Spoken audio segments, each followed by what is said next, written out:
Hare Krishna. Question. At the start of the Bhagavad Gita in chapter 1, Arjuna expresses many concerns about the destruction of the family tradition. Now, are those concerns meaningless?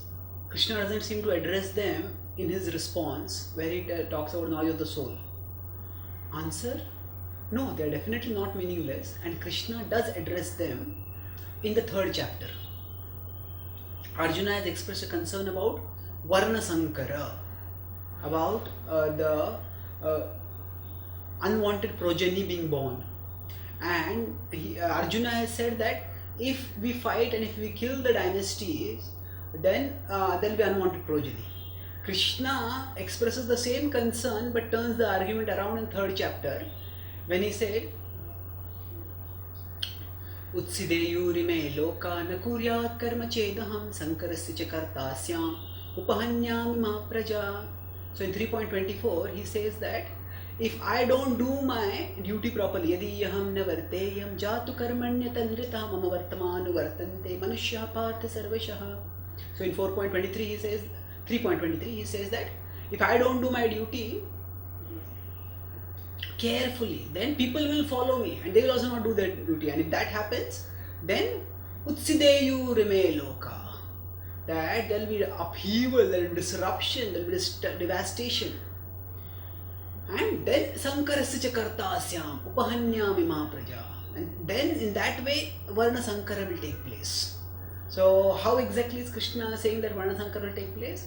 Arjuna's argument was that if the two parties fight, and then in the fight the Kula Kshaya Pranashanti, that the leaders of the Kula gets destroyed, and the women are unprotected, and the unprotected women will be exploited, and then unwanted progeny will happen.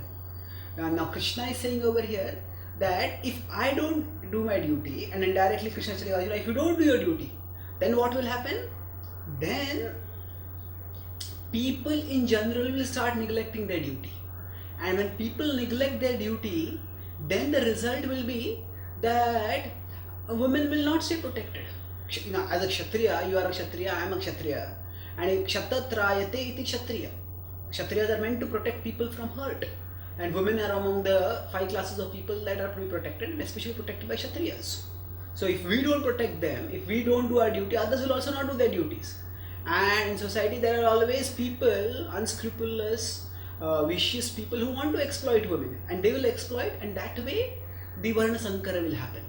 So in the third chapter, the consistent message of Krishna is that you should do your duty in the mode of Karma Yoga, and that message later culminates in the Bhagavad Gita 18th chapter in you should do your duty in the mode of Bhakti Yoga.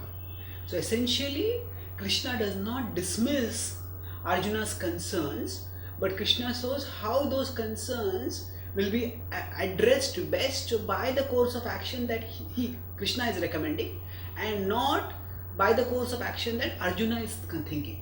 So it is not by giving up the war that Varna Sankara will be avoided, will be prevented, but it is by fighting the war that Varna Sankara will be prevented. The point is that it is when people are responsible and do their duties properly, then society will be protected. So in fact, we can't, although Krishna gives spiritual knowledge to Arjuna of the soul and talks about Bhakti Yoga, which is spiritual love between Krishna and Arjuna, but that spiritual knowledge and spiritual devotion are very much talked in the context of practical social concerns. So that's why the Bhagavad Gita's message is spiritually eternal, at the same time it is socially relevant also. The Bhagavad Gita is a call to fight with a spiritual motivation, with spiritual vision, so that social order can be maintained. Dharma samsthapanarthaya sambhavami yuge yuge. That also Krishna says further in the 4th chapter that I have come here to establish dharma. And even when he says that sarvadharman parityajamamekam sharanam in 18th chapter, there he is not saying that to say that reject dharma, but he is saying that to say that I am now going to talk about the highest dharma of pure devotion to me. So certainly the social concerns are not neglected or rejected by Krishna, but Krishna is showing how by keeping the spiritual vision first and not letting material illusion obscure our vision, by keeping spiritual vision first, we will be able to address even the social concerns in the best possible way. Thank you. Hare Krishna.